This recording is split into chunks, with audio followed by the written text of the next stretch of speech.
Still looking at me.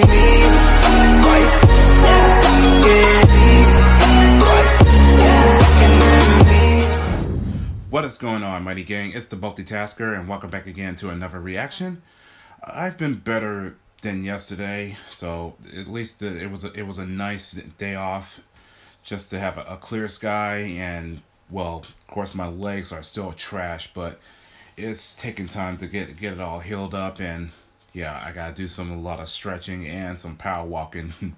But anyways, I got 3 requested / recommendation from Shadow. So yeah, it looks like I got a lot of work to do.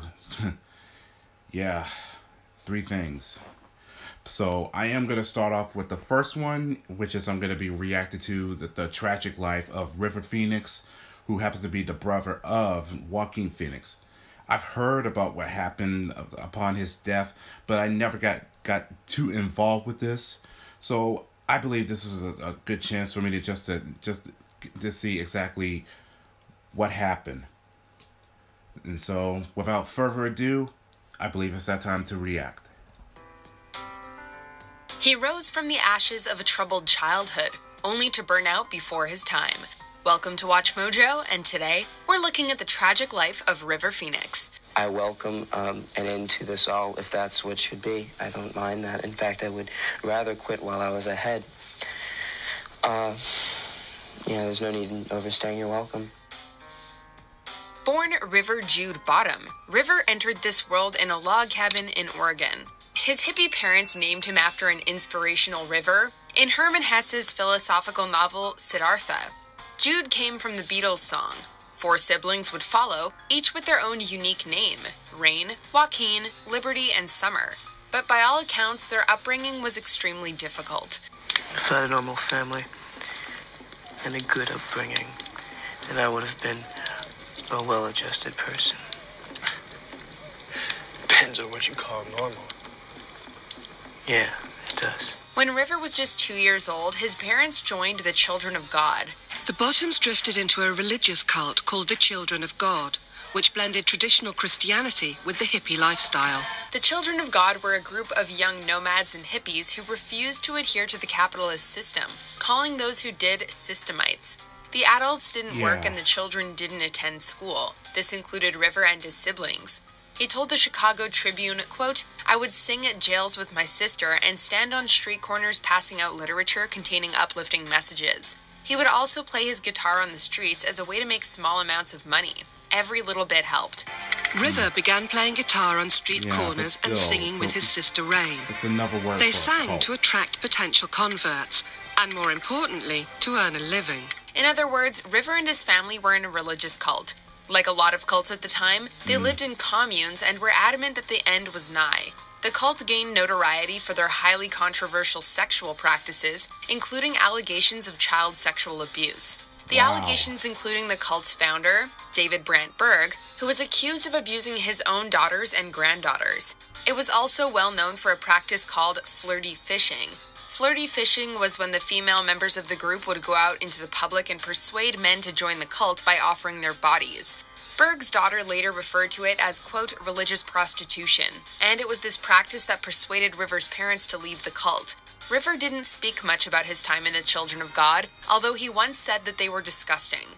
That they'd kind of gone into a faith crisis, that they weren't comfortable in the Children of God anymore, and they wanted to leave. Homeless, destitute, all the Bottom family had left were each other. Leaving the cult was certainly the right moral and spiritual decision to make, but a challenging financial one. After literally sneaking out of the cult, the family found themselves poor and homeless in Caracas, Venezuela, which is where they'd been stationed. River's parents had also experienced intense pain and loneliness following their departure from the once welcoming cult. At the end of 1977, after leaving the Children of God cult, River Bottom and his family were stranded in Caracas. To pay for their room and board at a local Catholic church, River and his sister Rain played there. They lived in a beach hut for a couple of months before hitching a ride to Florida on a commercial freighter. It was around this time that the family decided to change their surname to Phoenix, a proud metaphor for their prolonged struggles and hopes for the future, a symbolic rising from the ashes. We're moving base camp, kids. Cover your tracks. His whole life, he's been paying the price of their beliefs. Look what we're doing to these kids. They've been running their whole lives like criminals. You can't keep running away from something that you had nothing to do with. You deserve your own chance. And it seemed to work, because life did get better back in the States.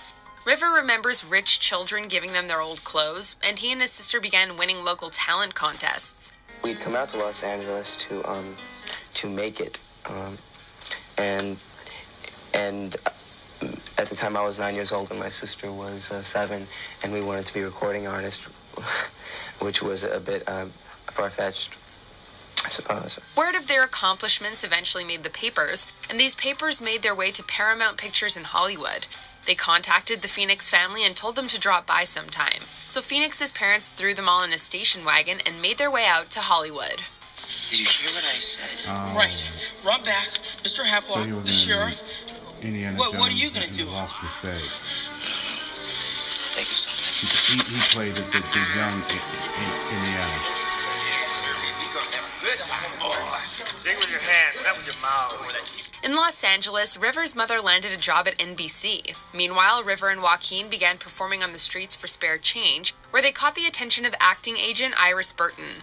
Burton was enamored with the children and their talents and signed them on as clients. Then later on, we got into commercials for financial reasons, and acting became an attractive concept, so we pursued it. River soon landed work in commercials and other small-time gigs, including the short-lived CBS musical Seven Brides for Seven Brothers and numerous made-for-TV movies. Dreaming visions at night of the life they planned. 7 brothers, bold and strong. His big break came in 1986 when he was cast in the critically acclaimed Stand By Me. It's the way that people think of my family in this town. It's the way they think of me. I'm just one of those low-life Chambers kids. That's not true. Oh, it is. No one even asked me if I took the milk money that time. I just got a 3-day vacation. River's co-star Will Wheaton attributes the movie's success to the casting and grew attached to River throughout the filming process, calling him, quote, one of the kindest people I'd ever been around. Do you think I'm weird? Definitely. No, man, seriously. Am I weird? Yeah, but so what? Everybody's weird. The role helped make River a star, and it seemed like his metaphorical surname had finally proved decisive. He soon became a well-known activist for animal rights and environmental awareness. They asked their parents, they said, what is this? Why are they killing these animals? And they said, well, that's when you eat fish, this is how they do it. You kill the animals. And the kids were horrified, and they never again ate fish or meat of any kind. But River was never happy in his fame. After his death, River's mother told Esquire, quote, he became more and more uncomfortable being the poster boy for all good things. He often said he wished he could just be anonymous, but he never was. I think there's a lot of pressure in Hollywood, there's a lot of pressure to do, to be a lot of things that maybe he wasn't. His financial success also proved to be a burden, and he began taking on a more paternal role in the family. His father had struggled with alcoholism, and with River being the eldest and most successful child, he felt it was his duty to provide for his family. River was the leader of a kind of a merry band of feral children. It was his idea to perform on the streets to get money to send the kids to school. He was the one that led the family into vegetarianism. His girlfriend, fellow actor Samantha Mathis, recounted to The Guardian something that River had once said to her. In their last year together, River told her, quote, I just have to make one more movie to put away enough money so my youngest sister can go to college. It's a statement that perfectly captures River's generosity and maturity. Unfortunately, River would pass away in the early morning of October 31st, 1993, at just 23 years old. While there are different accounts of what happened, what we do know is that River died from a dangerous concoction of cocaine and heroin, often called a speedball. The autopsy report claims that there were no drugs in his nasal passages or needle tracks on his body, and the conclusion seemed to be that River had swallowed the concoction as a drink. It also claims that he had 8 times the lethal dosage in his bloodstream. This aligns with stories concerning the night in question. River had gone to the Viper Room, a Hollywood club owned by Johnny Depp, with Red Hot Chili Peppers guitarist John Frusciante. Director William Richard claims that Samantha Mathis told him that Frusciante gave River a cup and told him to drink it, promising that he'd feel fabulous. It's possible that the content was meant to be sipped and shared, but told to drink it, River downed the whole cup. God knows how many of us would have drunk something in that state on a night off from a difficult time. So, but nobody stopped him, really, and nobody helped him, and nobody said, River, get in the car, it's time to go home. After doing so, he shook and fell down, and was later seen stumbling around the bar. Musician Bob Forrest recalls that River approached him in the bar, tapped him on the shoulder, and told him that he was overdosing. Good evening. Eugene, please come in. Sit down and make yourself comfortable. I'm afraid I can't do that. I'm terribly upset. Nothing went right tonight. Before we continue, be sure to subscribe to our channel and ring the bell to get notified about our latest videos. You have the option to be notified for occasional videos or all of them. If you're on your phone, make sure you go into your settings and switch on notifications. Frusciante reportedly secluded himself following River's death, frightened that he'd be arrested. River's father told a reporter that if he ever saw Frusciante, he'd kill him. However, River's mother later announced that the family was not pressing charges. My mom and my sisters were the ones that really kept his memory alive and kind of the willingness to talk about it. Rain has this beautiful lyric in her song. In my mind, I still see your light. I keep it alive. Yes. Exactly. Thank you. In a 2018 interview with The Guardian, however, Mathis said that she was in the bathroom when River took the fatal dose. In her words, quote, "I have my suspicions about what was going on, but I didn't see anything." When she returned from the bathroom, she saw River in a fight with another patron. They were both kicked out by a bouncer, and River began convulsing. Whatever happened that night, the result was the same. River overdosed, and his family and girlfriend were there to see it. Charlie, do you have a girlfriend? No. I could be your girlfriend, if you want. His brother Joaquin Phoenix called 911 while his sister Rain tried to resuscitate him. He was still alive when the ambulance arrived, but was later pronounced dead at Cedars-Sinai Hospital. When he collapsed, his brother called 911 and mentioned the tranquilizer Valium in his frantic call. You must get over here, please. You must get over here, please. It was a horribly tragic way for River to go, and capped a life full of difficulties. He's remembered today as a beautiful soul who fought to rise above misfortune, and who was taken from us far too soon. You lost today, kid. But it doesn't mean you have to like it.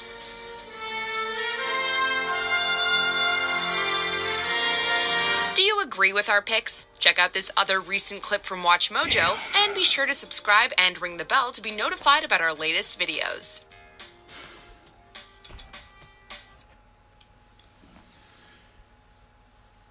Damn.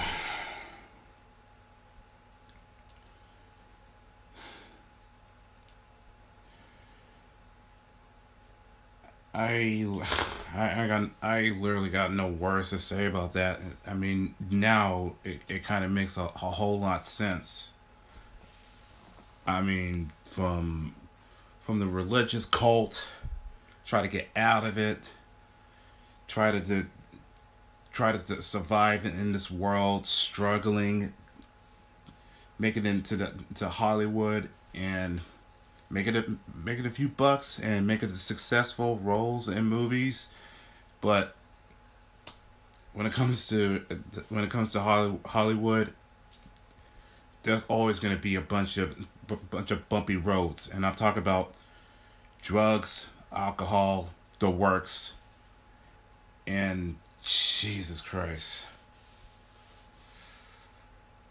I mean, especially that give you this concoction to drink when you're supposed to have a sip, and I mean, oh man, that's drink the whole glass of it.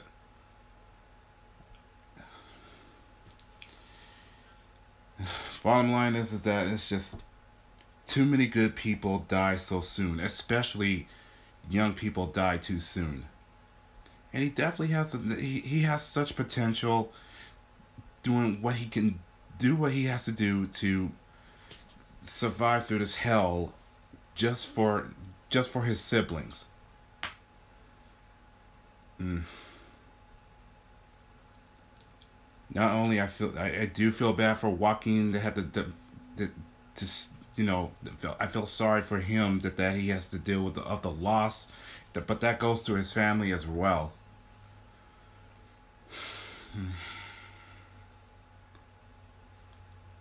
Well, I will say to this, that River is in a better place, and he is up there, but he is watching his family just to get through and try to make the best of it. Well, I appreciate it, Shadow, for this clip, and now at least I get the idea exactly how troubled River was. And time for me to end this video, so that's 1 down and 2 more to go. But if you enjoyed this, all you have to do is just to punch those likes and also leave a comment down below. If you're new to this channel, all you have to do is just click that little bell and you get a notification from yours truly for reaction, gaming, music, streaming, and anime. And with that, Mighty Adventure signing out, but I will catch you all in the next video. So take care, everyone, and good night.